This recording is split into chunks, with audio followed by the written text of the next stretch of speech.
जिस बात की गूंज है ना, वो मेरे दिल के बहुत करीब है। मैं भारत की बेटी हूं और फख्र करती हूं कि इस जमीन पर पैदा हुई हूं, और फख्र इस बात का भी है कि इस धरती पर मोहब्बत से ला इलाहा इल्लल्लाह मुहम्मदुर रसूलुल्लाह भी कहती हूं। यानी मैं भारतीय मुसलमान हूं। मैं आजादी से अपने धर्म को फॉलो करती हूं, और मेरे जैसी करोड़ों मुस्लिम महिलाएं हैं जो आजादी से अपने धर्म को फॉलो करती हैं और ये तय करती है कि उन्हें क्या पहनना है, क्या नहीं पहनना है, क्या खाना है, क्या नहीं खाना है, क्या करना है, क्या नहीं करना है। यह आजादी मुझे इस मुल्क ने दी है, संविधान ने दी। उधर भारत से 2140 किलोमीटर की दूरी पर एक क्रांति चल रही है। 2022 में वुमेन लाइफ फ्रीडम एक मूवमेंट, उस नाम से शुरू हुई एक क्रांति आज ईरान में बदलाव की बयार बन गई है।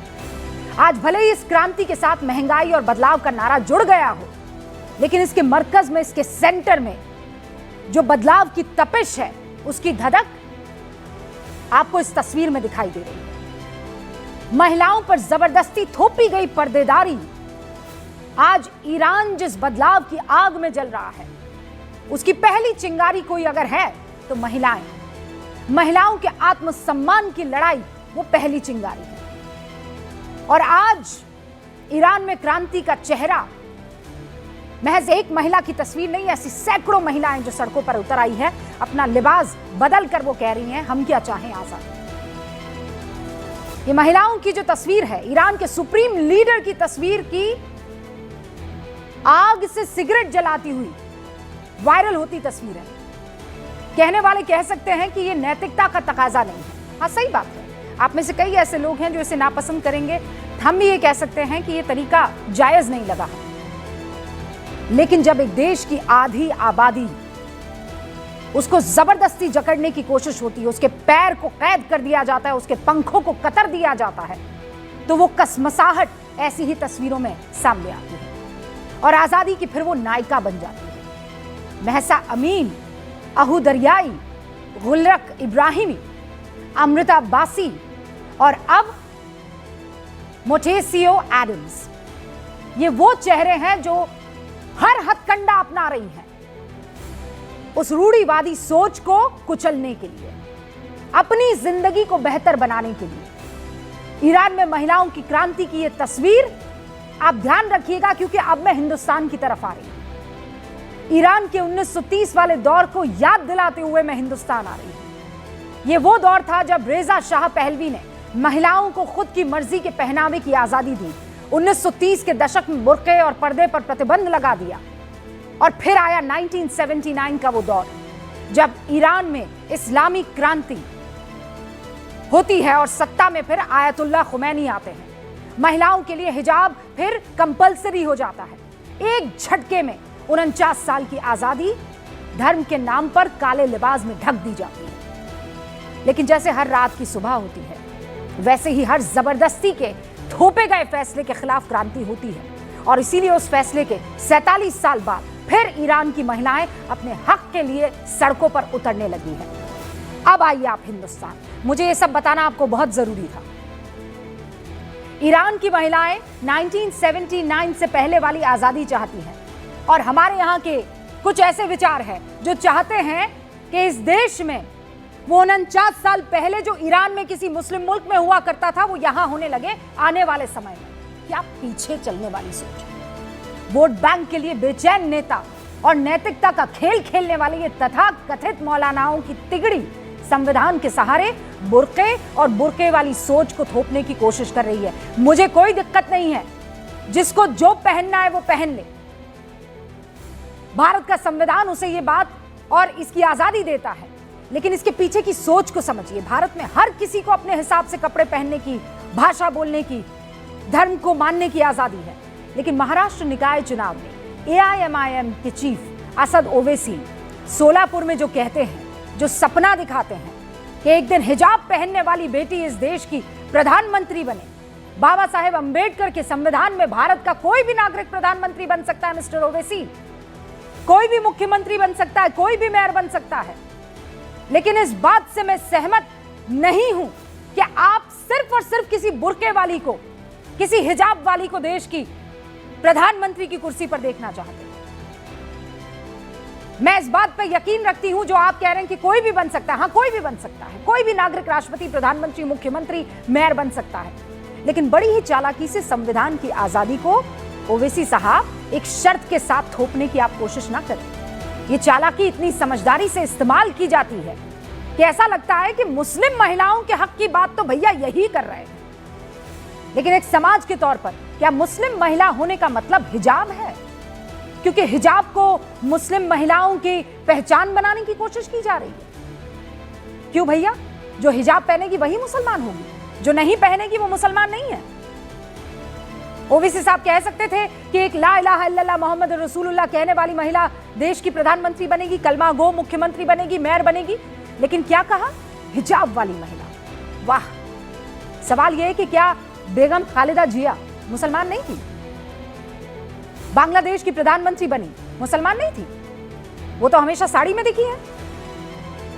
शेख हसीना क्या मुसलमान नहीं है? वो इस्लाम फॉलो नहीं करती है, ये भी प्रधानमंत्री नहीं है, हमेशा साड़ी में दिखी है। बेनजीर भुट्टो ये मुसलमान नहीं है, पाकिस्तान जैसे इस्लामिक राष्ट्र की प्रधानमंत्री रही है।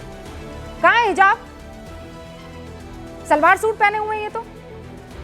ये वो महिलाएं हैं जिन्होंने सियासत में मुकाम हासिल किया है, कोई भी आइडियोलॉजी रहे हो।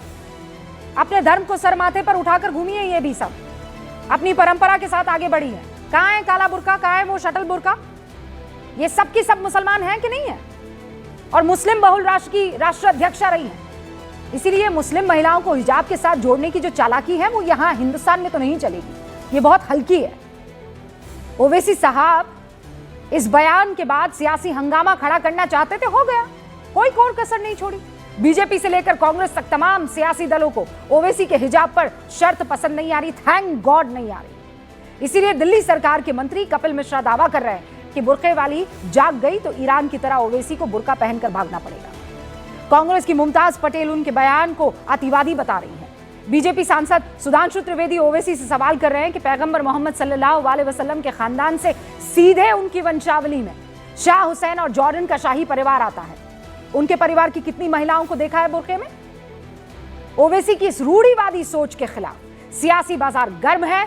ईरान में महिलाओं की शुरू की गई क्रांति अपने पूरे शबाब पर है, लेकिन इनको देखिए, भारत की ये नारेबाजी गैंग जो घूमती है ना, इधर उधर डफलियां ले लेके हर बात पे ढम ढम डफलियां और झंडा उठाने वाली आज कहीं भी नहीं दिख रही है।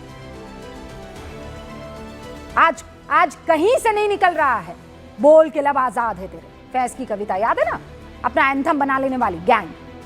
आज इनके लब सिल गए हैं। छोटे छोटे मुद्दे में जिस फांसीवादी से आजादी चाहिए वो कहीं नहीं दिख रहा है। मनुवाद से आजादी चाहिए, तानाशाही से आजादी चाहिए, पुरुषवाद से आजादी चाहिए, नारीवाद ना। ओवैसी के बयान से इनका चोटिल हो रहा है और ना ही ईरान की क्रांति उसे जगा पा रही है। सबकी सब अभी सोई पड़ी है,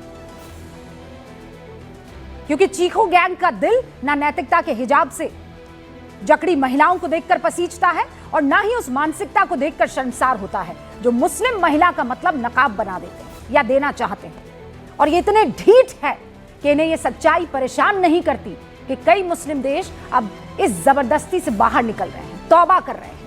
तुर्कमेनिस्तान, उज्बेकिस्तान, शाद, कोसोवो, अजरबैजान, कजाकिस्तान, किर्गिस्तान, दर्जनों देश हैं जहां पर अब यह नहीं थोपा जा सकता।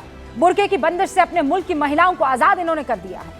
कई देश तो ऐसे हैं जिन्होंने बुर्के, नकाब और हिजाब के खिलाफ बाकायदा कानून तक पेश कर दिया है। और दूसरी तरफ भारत जैसा देश है जिसकी ना तो परंपरा नकाब से मैच करती है, ना सोच नकाब से मैच करती है, वहां बुर्के वाली पीएम का सपना संजोया जा रहा है। और इसीलिए आज बड़ा सवाल है कि इस्लाम के नाम पर महिलाओं के हक पर पहरेदारी कब तक करेंगे भैया? क्या सियासत में मुस्लिम महिलाओं के लिए नकाब को पहली शर्त बनाने की कोशिश नहीं हो रही है? और क्या भारतीय मुसलमान को उसकी परंपरा और उसकी संस्कृति से अलग करने की साजिश, इसे ना माना जाए? मैं शुरू कर रही हूं गूंज।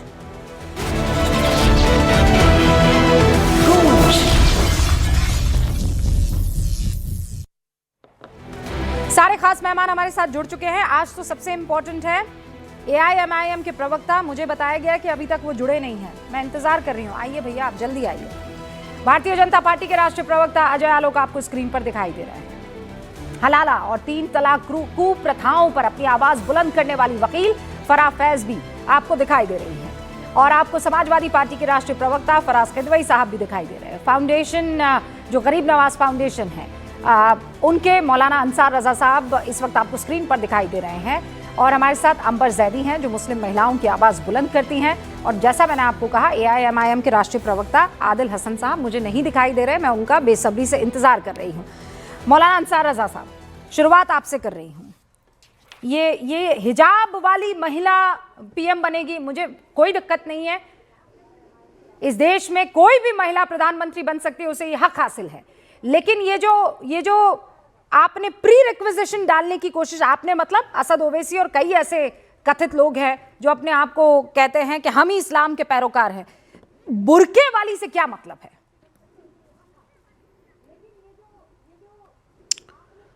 रूबिका जी, देखिए,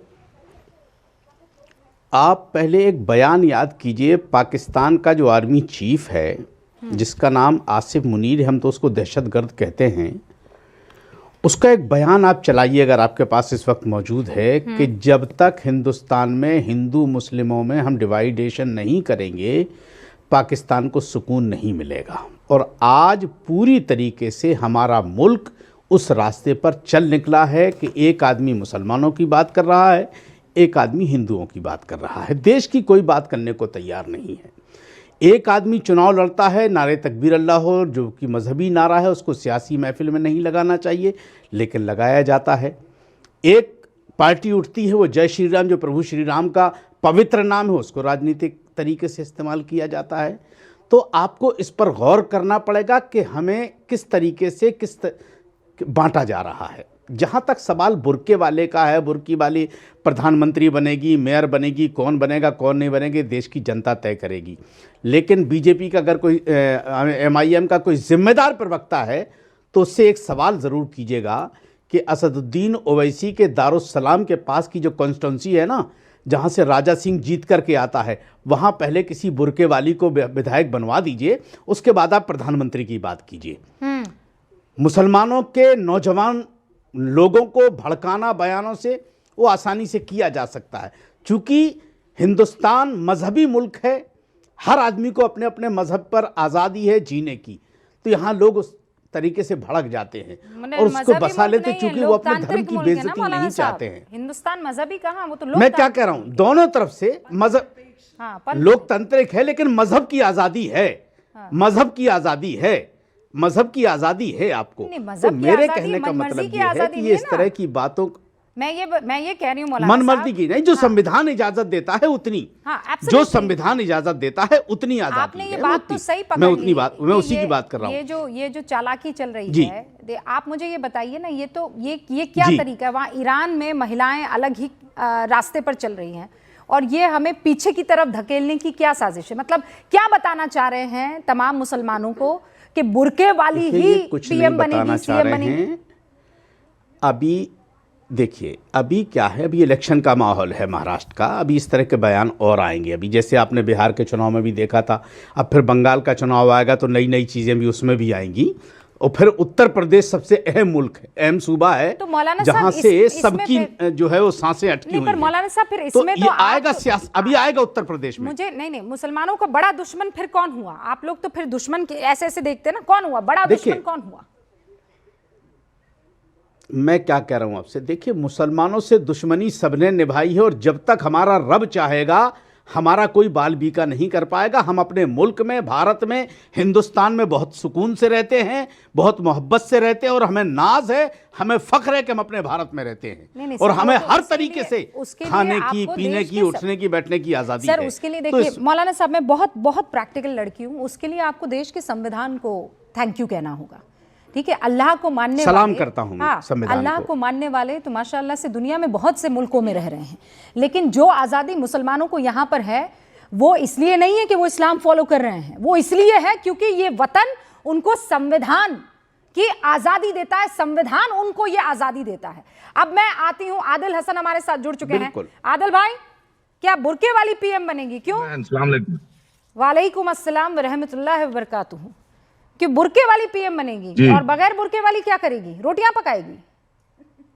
मैम ने बुरखे वाली हो, बगैर बुरखे वाली हो, सब बन सकती है माशाल्लाह। ये तो देश खालिस संविधान का बुर्के वाली चलेगा। नाम क्यों लिया? क्या वजह थी उसके पीछे?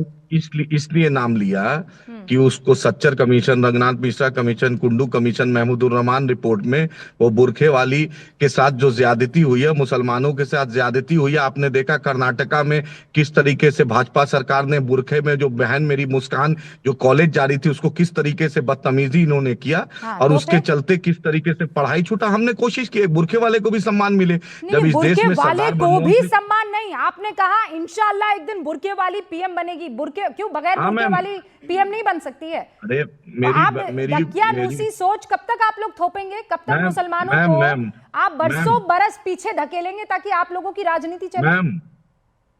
मैम बुरखा बाई चॉइस है, इसलिए ये कहा जाता है, इसलिए कि उसका भी आत्मसम्मान बढ़े, उसको भी कॉन्फिडेंस बढ़े, वो भी मेन स्ट्रीम में आए, वो भी पॉलिटिक्स में आए। हम बीजेपी से बार बार मांग किए थे पार्लियामेंट में वैसी साहब की demand driven scholarship pre matric post matric. एक काम करते हैं आदिल भाई, शुरुआत करते हैं AIMIM से। आप बुरके वाली को अध्यक्ष बनाइए ना अपने पार्टी का, चलिए करिए, बिस्मिल्लाह। मैम उसको भी मौका मिलेगा इंशाल्लाह। नहीं मौका क्या, मैं पीएम बनाना, आप तो कल का कल ऐलान कीजिए, कल का कल ऐलान कीजिए आदिल भाई कि अब बुरके वाली AIMIM की अध्यक्ष होगी। अध्यक्ष तो भैया बना नहीं पा रहे हैं आप, आपको पीएम बनानी है।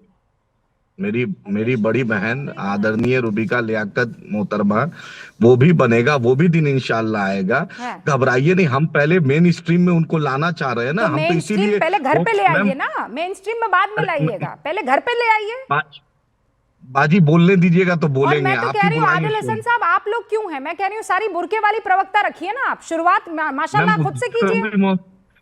उसको भी लाएंगे, उसको भी लाएंगे। आप जब MIM में आइए तो मेरी प्रवक्ता बन जाएगी, MIM की तरफ से वकालत कीजिएगा इंशाल्लाह। नहीं, फिर मैं बुर्का पहनाऊंगी, आप सबको बता रही हूँ, मैं बुर्का नहीं पहनूंगी। हम लोग नहीं, पर्दा फिर आप अपनी आंखों पर डालिएगा। मैं अगर आपके पार्टी को ज्वाइन करूंगी, सबसे पहले यही काम करूंगी, आपकी आंखों पर बुर्का डलवाऊंगी आदिल भाई।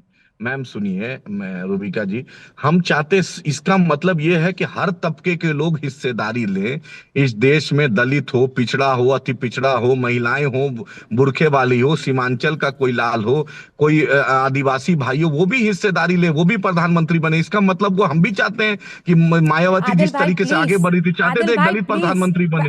इसको पॉजिटिव में लीजिए मैम। मैं पॉजिटिव, मुझे तो बड़ी खुशी होती है अगर आपकी तरफ से कहा जाता कि कलमा गो लड़की कल को प्रधानमंत्री बन सकती है, लेकिन आपने जानबूझकर बुरके वाली सोच का जिक्र किया है और इसीलिए नहीं, रुकिए फरा जी यहाँ पर मौजूद है। क्यों फरा जी? नहीं मैम, अब ये कह देते कलमा को बोलते तो मीडिया अलग चलाता है। कह देते कि फरा जी आप बनेंगी प्रधानमंत्री, मुख्यमंत्री।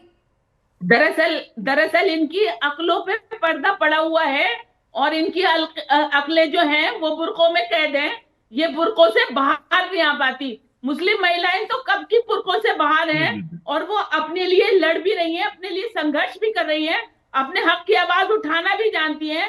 3 तलाक के लिए लड़ाई लड़िए, पॉलीगैमी के लिए लड़ रही हैं, हलाला के लिए लड़ रही हैं, लेकिन ये मर्द लोग जो हैं अभी बुरके में ही कैद हैं। ये बुरके में से बाहर नहीं आ पा रहे। इनको परेशानी होती है ये देख करके कि महिलाएं कैसे अपने हक की आवाज उठा रही हैं।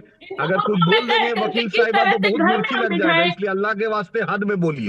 हम किस तरह से बुरकों में कैद करके इनको घर पे लग जाएगा आपको। अरे जो आपको कुछ बोल देंगे तो बहुत मिर्ची लग जाएगा, याद रखिए। नहीं मेरे मिर्ची नहीं लगती, मिर्ची तो आपके लगी हुई है, मिर्ची तो आपके लगी हुई है। उतना ही बोलिए जितना हाथ में रखे बोलिए, तहजीब के दायरे में बोलिए। मैं तो पलट के ऐसा जवाब देना जानता हूँ, जान लीजिए। तहजीब के दायरे में बोलिए मैडम, वकील है, तहजीब के दायरे में बोलिए, तहजीब के दायरे में बोलिए, याद रखिएगा।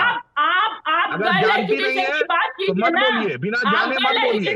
बात कीजिए, वो आप बात नहीं करेंगे, आपको जानकारी है बात करेंगे बुरकों की। अरे अच्छा, बहुत अच्छी बात है कि कम से कम आपके दिमाग पे। एक सेकंड आदिल हसन, कायदे में आप किसी महिला से ऐसे बात नहीं कर सकते हैं। अभी आ रहे थे आप कि मुस्लिम महिलाओं की आप आवाज बुलंद करेंगे। क्या बोलिए, किस तरीके से बोलिए? क्या बोली वो? हलाला और ये और वो। हाँ क्या हलाला? अरे हलाला होता नहीं है क्या? आदिल आदिल भाई, आज आपने अपने आप की अपनी असलियत आपने बता दी है। क्या कैसे बात कर रहे हैं आप उस महिला से? कैसे बात कर रहे हैं आप उस महिला से? आप, अब मैं बताती हूँ आपको क्यों चाहिए बुर्के वाली। क्योंकि आपके इशारे पर चले, आपको कठपुतली चाहिए, आपको जी हुजूरी करने वाली महिला चाहिए, और इसीलिए आप चाहते हैं। नहीं आदिल भाई, यही हरकत थी आपकी। क्या मतलब कि आपको मिर्ची लग जाएगी? और कायदे से बोलिए, क्या बोला है फराह बहन ने ऐसा कि आपको मिर्ची लग गई? मुझे ये बताइए। रूबिका मैम सुनिए, रूबिका मैम सुनिए, अकबर ओवैसी साहब 6000 बच्चों को फ्री में तालीम देते हैं। अकबर ओवैसी साहब क्या करते हैं क्या नहीं करते हैं उस पर बहस नहीं कर रही हूँ मैं। असद ओवैसी साहब क्या करते हैं नहीं करते, मैं उस पर बहस करने नहीं आई हूँ। करते हैं, बहुत अच्छा काम करते हैं, नहीं करते तो करना चाहिए उनको। आपने जो अभी किया है, आपने क्या बताने की कोशिश की एक महिला से, एक मुस्लिम महिला से आपने कैसे बात की है? कैसे बात की है? क्या लगती नहीं क्या लग रही है वो? आपने कॉन्ट्रैक्ट पर साइन किया हुआ है कि आप जैसा चाहेंगे वैसा बात कर लेंगे, और वो भी आपको अलाउ नहीं करता है। ये जो चाहेंगी ऐसा क्या कहा है फराह फैज ने, मुझे ये बताइए आप। बताती हूँ आपको। फराह साहब ने कहा, फराह मैडम ने कहा कि थोपना चाहते हैं। कौन थोप रहा है इनको? कौन बोल रहा है कि आप बुर्का पहनिए? कोई नहीं बोल रहा है इनको। अरे आप पहनिए, नहीं पहनिए, जो करना कीजिए। मेरी बहन मेरी बेटी पहन रही है, इनको क्यों दिक्कत हो रहा है? मेरी बेटी मेरी बहन पढ़ रही है, मेरी अरे जबरदस्ती पिना कर मेरी बेटी मेरी बहन, ये जबरदस्ती की थोपी गई प्रथा को आप यहाँ ना लाएं। ये देखिए, ये कौन है? जानते हैं इनको? आदिल कौन है ये बताइए? जानते हैं, तमिल आप इनको सुप्रीम कोर्ट जानते की हैं? जज है। हाँ, कौन है ये? जानते हैं हम लोग। क्या नाम है इनका? पहली जज है सुप्रीम कोर्ट की। तो ये बुर्का पहने हुए पहली हैं? सुप्रीम कोर्ट की जज है। ये बुर्का पहने हुए हैं? अरे पहने भाई, जबरदस्ती कौन पहना रहा है? और अगर बुर्का पहने हुई होती तो जबरदस्ती आज क्यों मैं ये पहना फोटो दिखाती तो शायद पहचान भी ना पाते कि ये फातिमा जी हैं। पहचान लेते हैं, अल्हम्दुलिल्लाह। आइकॉन है ये। हाँ, तो ये आइकॉन है, इसलिए बन समाज पाई की कि आइकॉन आप है। लोगों के चक्कर में नहीं पड़ी। ये आइकॉन इसलिए बन पाई क्योंकि इन्होंने रूढ़िवादी सोच को नहीं अपनाया। ये आइकॉन इसलिए बन पाई है क्योंकि आप जैसे लोग इनको बरगलाने के लिए नहीं मौजूद थे, और थे तो इन्होंने उस परंपरा को तोड़ा और उस पूरे की पूरी बाउंड्री को पार करते हुए पहुंची अंबर ज़ैदी। देखिए रूबिका, आपने इनकी सारी बकिया उधेड़ दी, मेरे पास ज्यादा कुछ बचा नहीं है, लेकिन फिर भी मैं कहना चाहूंगी कि जो लोग ये कहते हैं कि वो बुर्के वाली को देखना चाहते हैं इस देश की प्रधानमंत्री के तौर पर, सबसे पहली बात तो ये वही लोग हैं जो हमेशा कहते हैं कि बुर्का और हिजाब जो है महिलाओं की चॉइस है। अगर आप ये शर्त लगा देते हैं कि आप एक महिला जो बुर्के में रहती है उसी को प्रधानमंत्री देखना चाहते हैं, तो यहाँ पे आपकी गुलामी वाली सोच सत्ता में साबित करने की जो सोच है यहाँ पे उजागर हो जाती है। चॉइस वाला जो आपका नैरेटिव है यहाँ पे ध्वस्त हो जाता है। अब वो लोग जो बार बार ये मांग करते हैं कि हिजाब और बुर्के वाली प्रधानमंत्री हो, तो सबसे पहले वो अपनी घर की महिलाओं को जो बुर्का पहनती हैं, बुर्के में रहती हैं, उनको सत्ता में लाएं, उनको उतारें सत्ता में और मेजॉरिटी लेकर आए इलेक्टोरल, तब वो ये बात करें। और एक बात और रूबिका, यहाँ पर ये आप सैयदा फलक को जानती होंगी, एक एथलीट थी। जब वो इनकी पार्टी उन्होंने ज्वाइन की तो पहले वो बिना हिजाब रहती थी, उनके ऊपर ये शर्त लागू की गई कि आप हिजाब पहनिए तब आपको इस पार्टी में जगह मिलेगी। क्या बात? बिल्कुल, आप जाके देख लीजिए, सैयदा फलक जो है बिना ऐसे ही घूमती थी बिना हिजाब के, मॉडर्न कपड़े जैसे आपने और मैंने पहने हुए, इनको इस पार्टी ने हिजाब में लाया और मजबूरन वो हिजाब पहनती है सत्ता में रहने के लिए। और आपके स्कूल में जितनी भी 6-7 हजार बच्चियां पढ़ती हैं, सब पर ये शर्त लागू होती है कि आपको हिजाब बुर्का पहनना पड़ेगा। तो आप ये गुलामी की सोच बच्चियों में, मुसलमान बच्चों में, आप सच्चर कमेटी रिपोर्ट की इस रिपोर्ट की बात करें, उस रिपोर्ट में कहा मेंशन था कि बुर्का पहनने वाली महिला, उसमें मुसलमान समाज की स्थिति के बारे में बात हुई थी। आप बुर्के को मुसलमान समाज के साथ जोड़ना चाहते हैं। आज से 30-40 साल पहले कहां था भारत में बुर्का? ये दूसरे देशों की मानसिकता, इन्वेजन, कल्चरल इन्वेजन भारत में साबित करके आप अरे शो में नहीं आए तो क्या हुआ? आदिल भाई, आपको बात तो रखनी होगी ना, सच्चाई तो बतानी होगी ना। ये जिस महिला की बात कर रहे हैं उसकी सच्चाई बताइए आप मुझे। आपकी पार्टी की महिला है, आपको चाहिए तो मैं तस्वीरें भी दिखा दूंगी, आप जानते भी हैं। मैम डायरेक्ट आप फोन लगाइए, अपने पीसीआर को बोलिए, डायरेक्ट सैयदा फलक को फोन लगाइए, वो बोलेगी बाई चॉइस की है, ये झूठ बोल रही है। चॉइस क्या होता है? आप जब प्रेशर बनाएंगे। एक सेकंड, ये बाई चॉइस कब हुआ? ये बाई चॉइस कब हुआ? उसका मर्जी है। नहीं, उसका मर्जी तो हमें, पीयर प्रेशर हमें नहीं पता होता है क्या?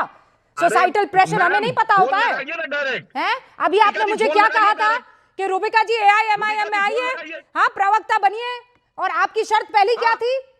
कि जब आप आएंगी तब आप ना बुरके में आप भी आ जाइए ना। नहीं, पहली नहीं, शर्त तो आपने नहीं, यही नहीं, लगाई है। नहीं, अजय नहीं, आलोक जी नहीं, कुछ मेरी कहना बहन, चाह रहे हैं। नहीं, अजय आलोक जी मेरी फिर बहन, नहीं, ये बात मुझे नहीं। बस दिक्कत ये है, मेरी आज बहन, जब ये मैं बात मौलाना गलत साहब से पहली बात करती हूँ तो मौलाना साहब ये कहते हैं कि एक अपना झंडा बुलंद कर रहा है, दूसरा अपना झंडा बुलंद कर रहा है। मौलाना साहब अभी हम अपने बारे में बात करेंगे, अपने बारे में मतलब इस कौम के बारे में, फिर बाद में आप सब पर आरोप लगा दीजिएगा। अभी तो ये इस कौम में ही ऐसे लोग बैठे हुए हैं जो चाहते हैं धकेलना कौम को पीछे ताकि वो राज कर सके, फिर इसका फायदा चाहे अजय आलोक उठाते रह जाए, उनकी पार्टी उठाती रह जाए।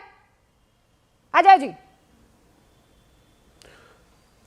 देखिए रूबिका जी, ये कोई फायदा उठाने वाली बात नहीं है। सच्चाई ये है ना कि अभी जो बोल रहे थे कि माशाल्लाह इंशाल्लाह हम रहे चाहे नहीं रहे 50-60 साल के बाद एक बुरके वाली इस देश की प्रधानमंत्री बनेगी, इस देश का संविधान इसकी इजाज़त देता है, बहुत नेक ख्याल है। इस ख्याल से हमें कोई दिक्कत नहीं है, लेकिन इस नेक ख्याल के पीछे जानती है क्यों है? क्योंकि वर्तमान में या अल्लाह कर रहे हैं। जब से हलाला ट्रिपल तलाक का बाकी चीज़ खत्म हुआ ना, तब से या अल्लाह मुंह से निकल रहा है। अब आप ये देखिए हिपोक्रेसी की हद। ये है ओवैसी साहब की बेटी की शादी का पिक्चर्स। बेटी के अलावा 3 महिलाएं और हैं मंच पे। किसने बुर्का पहना हुआ है? ये उनके परिवार की फोटोज हैं जो सार्वजनिक मंच पे हैं, पब्लिक प्लेटफॉर्म से ही मैंने निकाला है। नहीं, पर मैं देख नहीं पा ये रही हूँ, हिपोक्रेसी है ना? वो स्क्रीन, हाँ फ्लैश की वजह से नहीं देख पा रही हूँ। आपके दर्शक गूगल कर ले ओवैसी फैमिली पिक्चर्स, सबको को मिल जाएगा। ओके, ये बिल्कुल उसी के साथ है। हाँ आदिल भाई क्या कह रहे हैं? ये हिपोक्रेसी है कि नहीं? हाँ ये एक फोटो सुनिए, दिखाई है। हाँ रूबिका जी, हाँ रूबिका जी, ये घर की फोटो है, निकाह के वक्त का फोटो है, ये पब्लिक नहीं प्राइवेट फोटो है। अजय आलोक साहब को बोलिए कि एक तहजीब के दायरे में रहे किसी दूसरे महिला का फोटो इस तरीके से नहीं दिखाया जाता है। मतलब ये तो गूगल पर है। इनके घर अरे का भैया फोटो ये नहीं प्राइवेट दिखा रहे। फोटो पब्लिक डोमेन में है, पब्लिक डोमेन में है। ये सोशल मीडिया से ये पब्लिक डोमेन में है। हाँ तो सोशल मीडिया पब्लिक हो गया ना ये भैया। पब्लिक डोमेन में, जब पब्लिक डोमेन में तो कोई भी निकालेगा। क्या करूं? एक सेकेंड नहीं, आदिल भाई, क्या उनके सोशल घर मीडिया के को भी 3000 बुर्का लोगों की पहना दूं? रिसेप्शन है, 10,000 मैं लोगों क्या की। करूं? ट्विटर को बुर्का पहना दूं? 10,000 लोगों की इंस्टाग्राम को रिसेप्शन बुर्का पार्टी है। पहना दूं? सोशल मीडिया हो गया ना भैया, रूबिका वहां पे जी, फोटो डाल दी तो हो रूबिका गया, जी। बात खत्म। रूबिका जी उन्होंने नहीं डाला, जो गेस्ट आए थे उन्होंने डाला। और ये पर्सनल फोटो है, तहजीब के एक दायरे में किसी का पर्सनल फोटो को इस तरीके से पब्लिक डोमेन में नहीं डालना चाहिए। तो आप ये तहजीब, है। इसमें बदतमीजी क्या होगी मुझे ये बताइए। वे चेहरा नहीं, माशाल्लाह किसी से का family खूबसूरत सा photo चेहरा public दिख में- रहा है। आप ये सिक्योरिटी थ्रेट होता है, ये सिक्योरिटी थ्रेट हो सकता है। अरे तो आप आज अपने ओवैसी गेस्ट को साहब रोक लेते ना भैया कि फोटो ना लेके नहीं, ना, भाई, आप कैमरा लेकर कैसे ना कोई आए। रोकेगा रूबिका जी? कैसे कोई रोकेगा? आप इतना तो न्यूज चैनल को और जो आलोक जी को आदिल सोचना भाई, चाहिए। गजब है भाई। सिक्योरिटी थ्रेट हम कुछ ना करें, जो नहीं सारा काम आप लोग ओवैसी संभालिए, साहब हम गोली कुछ चली नहीं है। करेंगे। अजय आलोक बात खत्म ओवैसी कीजिए, उसके साहब बाद को आगे गोली चली है, बढ़ेंगे। उनके फैमिली को फराज भाई public इंतजार domain कर में रहे ला हैं। ऑल राइट, देखिए एक लाइन की बात है रूबिका जी। पहली बात कि ये फोटो मैंने नहीं डाला है, मैंने सिर्फ दिखाया है लोगों को, इनको हिपोक्रेसी दिखाने के लिए कि आप अपने घर में तो बहुत अच्छा है, कोई बुर्का उर्का नहीं डालिए, आप बैरिस्ट्री कीजिए इंग्लैंड से, आप बहुत अच्छे सोफिस्टिकेटेड रहिए। मुझे 2 आदमी पे बहुत दुनिया में चिढ़ मचती है, जो मैं चाहता हूं कि भगवान ऐसा हो। मैं चाहता हूं एक आदमी हमेशा विदेश में रहे, क्योंकि उस विदेश में रह के उससे बढ़िया देश की पैरवी कोई नहीं करता, वो है बैरिस्टर असदुद्दीन ओवैसी। और दूसरा मैं नहीं चाहता हूं एक आदमी विदेश कभी जाए, वो है राहुल गांधी। लेकिन ओवैसी साहब को देश में आते पता नहीं क्या हो जाता है, मुस्लिम लीग पार्ट 2 बनाने के चक्कर में लग जाते हैं। हर बात में मुसलमान मुसलमान मुसलमान मुसलमान। अरे बोलते कि मुस्लिम महिलाओं को भी आगे बढ़ना चाहिए। कितना टिकट दिया मुस्लिम महिलाओं को चुनाव लड़ने के लिए 28 पार्लियामेंट सीटों में पर या चुनाव लड़े विधानसभा थे, में? एक महिला को टिकट दिया है। 25 पर चुनाव लड़े थे, एक महिला को टिकट दिया है, और इनको चाहिए प्रधानमंत्री बुर्के वाली और महिला। चाहते हैं बुर्का नशी प्रधानमंत्री बन जाए। तो मतलब ये तो हिपोक्रेसी है ना। ये आप क्यों नहीं उनको बोलते लगता है अजय कि आलोक? मैं तो ये मुसलमान जानना बात नहीं, समझते। आप लोग भी बड़ा हिंदू मुसलमान करते हैं ना, आप भी बोल देते घूंघट वाली बनेगी प्रधानमंत्री, क्यों नहीं बोला? भाई महिला प्रधानमंत्री तो बनी चुकी है इस देश में। भारतीय जनता पार्टी ने महिला राष्ट्रपति भी बनाया, भारतीय जनता पार्टी ने महिला स्पीकर भी बनाया, भारतीय जनता पार्टी ने हर कुछ किया, 50-33% का आरक्षण भी दिया। हम तो हिंदू मुस्लिम महिला देख के नहीं कर रहे हैं, हमने तो मुस्लिम महिलाओं के लिए ट्रिपल तलाक का हलाला खत्म किया, जिसके लिए या अल्लाह मचाए हुए पूरा इकोसिस्टम 1 साल से। फराज, लोकसभा के चुनाव में भी जो हमें फराज वोट मिले किदवई साहब, मुसलमानों को, उसमें ज्यादातर मत मुस्लिम महिलाओं के मिले। कई बार ना मुझे ये लगता है कि ये क्या बहस हम कर रहे हैं। वो ईरान, वो मुल्क जो कि इस्लामिक रजीम हुआ करता था, वहाँ पे लड़कियाँ देखिए कितना आगे बढ़ रही हैं, और सिर्फ अपनी सत्ता के लिए, अपनी कुर्सी के लिए कब तक मुसलमानों को इस तरीके से बेवकूफ़ बनाया जाएगा कि तुम बुर्के में आओगी तो तुम्हें ज़्यादा इज्जत मिलेगी। हाँ, तुम बुर्के में आओगी तो तुम्हें पाक पवित्र और साफ तौर पर देखा जाएगा। ये क्या बताने की हम कोशिश कर रहे हैं? मतलब लिबास से आप औरत की इज्जत, औरत का अल्लाह से कनेक्शन देखेंगे? लिबास तय करेगा ये? रूबिका जी देखिए, मैं अक्सर क्या ज़्यादातर आपकी बातों से अलाइंड रहता हूं, और जाहिर सी बात है हम भी एक प्रोग्रेसिव आदमी हैं, आप भी एक प्रोग्रेसिव महिला हैं, तो अच्छी बात है, प्रोग्रेसिव होना चाहिए। लेकिन आज मेरा आपसे थोड़ा सा डिस्कनेक्ट है। हाँ, मुस्लिम वोट बैंक के भैया जो इतनी देर का डिस्कशन हुआ है, अब सुनिए, मुझे आपने टाइम दिया तो मुझे सुन लीजिए। अभी आपने जो पूरा डिस्कशन हुआ, उस डिस्कशन का अगर आप लब्बो लुआब निकालेंगे तो यह है कि जो औरत या जो महिला हिजाब पहनेगी वो रूढ़िवादी है, वो कभी कहीं कुछ कर नहीं सकती, बढ़ नहीं सकती। आपने अभी एक जज साहिबा की फोटो दिखाई, एक फोटो मैं भी आपको दिखाता हूं। इनको जानती है रूबिका जी आप? हाँ। इनका नाम है हलीमा। हाँ, इनका नाम है, ये फोटो पता नहीं आपको दिखी कि नहीं ठीक से। हाँ। इनका नाम है हलीमा याकूब। इनको देखिएगा। हाँ। She is the eighth president of Singapore, और सिंगापुर की ये पार्लियामेंट की फॉर्मर स्पीकर भी हैं, and she was elected unopposed in 2017। फिर इनका नाम है हलीमा याकूब। और सिंगापुर की जो पर कैपिटा इनकम है पता है आपको कितनी है? $90,000 अप्रोक्सीमेटली, पकड़ ना लीजिएगा कि 90,000, नहीं, अप्रोक्सीमेटली बोला, प्लस माइनस $1,000 होगी। तो जब सिंगापुर जैसे कंट्री की प्राइम मिनिस्टर हलीमा याकूब हो सकती हैं, अब मुझे नहीं पता असदुद्दीन ओवैसी साहब ने किस उसमें, मैं उनके बयान का समर्थन, अगर उन्होंने यह कहा है कि हिजाब वाली ही बनेगी तो मैं उसका समर्थन नहीं करता हूं, लेकिन हिजाब वाली भी बन सकती है तो वो तो कोई भी बन सकती है, उसमें ऐसी कौन सी आफत आ गई? और आपको अभी नाम बताता हूं मैं, इब्तिहाज मोहम्मद का नाम सुना है आपने? She is an American author, entrepreneur and Olympic medallist. उनकी भी मैं आपको फोटो दिखा देता हूं रूबिका जी, ये देखिए, ये भी हिजाब में, and she was the sports ambassador for the United states department of state and New York, और न्यूयॉर्क टाइम्स की बेस्ट सेलिंग ऑथर हैं ये। तो मैं आपके उन सारे तर्कों को खारिज करता हूं जो आपके तर्क ये कहते हैं कि अगर कोई महिला हिजाब करेगी तो वो रूढ़िवादी है। ऐसा नहीं है, नहीं है, नहीं है। अच्छा, ठीक है। हिजाब का मतलब मॉडर्निज्म से, हिजाब का मतलब रूढ़िवाद ये नहीं है। प्रोग्रेसिव होना, कोई भी महिला हिजाब पहन के भी प्रोग्रेसिव हो सकती है और विदाउट हिजाब के भी प्रोग्रेसिव हो सकती है। अच्छा, बस एक बात मैं आपकी, फराज भाई, मैंने सारी सारी 40 सेकंड और दे दिए। अच्छा, ठीक है, लीजिए। कहां सुनिए अभी? हाँ। अभी तो शुरुआत हुई है रूबिका जी। हाँ, बोलिए 40 सेकंड अभी रुकिए। मैं शुरू करती हूँ। देखिए होता क्या, हाँ बोलिए। रूढ़िवाद होता क्या है मैं आपको बताता हूं। रूढ़िवाद यह होता है कि मिस्टर के.एस. सुदर्शन, आरएसएस के जो आइडियोलॉग्स थे, वो 17 जुलाई को कहते हैं कि the English culture connects our children to lesbianism and free sex which is not objectionable in west. यह ऑर्गेनाइजर में छपा था 13 फरवरी 2005 को, और मैं ये किताब को कोट कर रहा हूं, फिर से मैं रिपीट कर रहा हूं। के.एस. सुदर्शन साहब बोलते हैं, जो इंग्लिश स्कूल में बच्चियां पढ़ती हैं, the English culture connects with our children to lesbianism and free sex which is not objectionable in west. ये कौन लोग हैं? ये भारतीय जनता पार्टी और आरएसएस के लोग हमें ज्ञान देंगे कि प्रोग्रेसिव होना क्या होता है, जो हमारे देश की बच्चियों को कहेंगे कि अगर वो अंग्रेजी स्कूल में पढ़ेंगी तो वहां से लेस्बियन होकर के निकलेंगी। क्या बात करती हैं रूबिका जी आप? ठीक है, अब रुक जाइए। पहले अजय आलोक, उसके बाद हम बात करेंगे। अजय आलोक कह दीजिए, क्या कह रहे हैं आप कह दीजिए, फिर मुझे बात करनी है। हम रूढ़िवादी पता है कब होते हैं रूबिका जी? अरे मैं बताती हूँ रूढ़िवादी कब होते हैं। अभी सारी रूढ़िवादिता निकलेगी, अभी रुकिए आप। फराज किदवई अपनी इस्लामिक बात करते करते चले गए इंग्लिश कल्चर पे, और इंग्लिश कल्चर के साथ साथ हिंदुस्तानी कल्चर को, हिंदुस्तानी सभ्यता संस्कृति को नाप दिया। तो फराज किदवई साहब एक बात याद रखिए, जाके देखिएगा फ्रांस में शादीशुदा कपल मात्र 6.5% हैं आबादी के। 6.5% लिविंग इन में ही नहीं रहते हैं, बच्चे तक पैदा कर लेते हैं। गे क्लब बना हुआ है, गे सोसाइटी है, लेस्बियन सोसाइटी है, और उसके लिए फ्री अधिकार है, मानवाधिकार उनका, वो कर सकते हैं। हमें कुछ नहीं करना, लेकिन ये हमारी भारतीय संस्कृति का हिस्सा नहीं है। अगर आप उसको हिस्सा मानते हैं भारतीय संस्कृति का तो ठीक है, फिर आपके हिसाब से सुदर्शन साहब गलत हो गए। हम तो इसे अपनी भारतीय संस्कृति का हिस्सा नहीं मानते हैं कि बिना शादीशुदा किए हुए कोई बच्चे पैदा कर ले और आराम से परिवार की तरह रहे। हम इसे भारतीय संस्कृति का हिस्सा नहीं मानते हैं कि गे क्लब बने और लेस्बियन क्लब बने।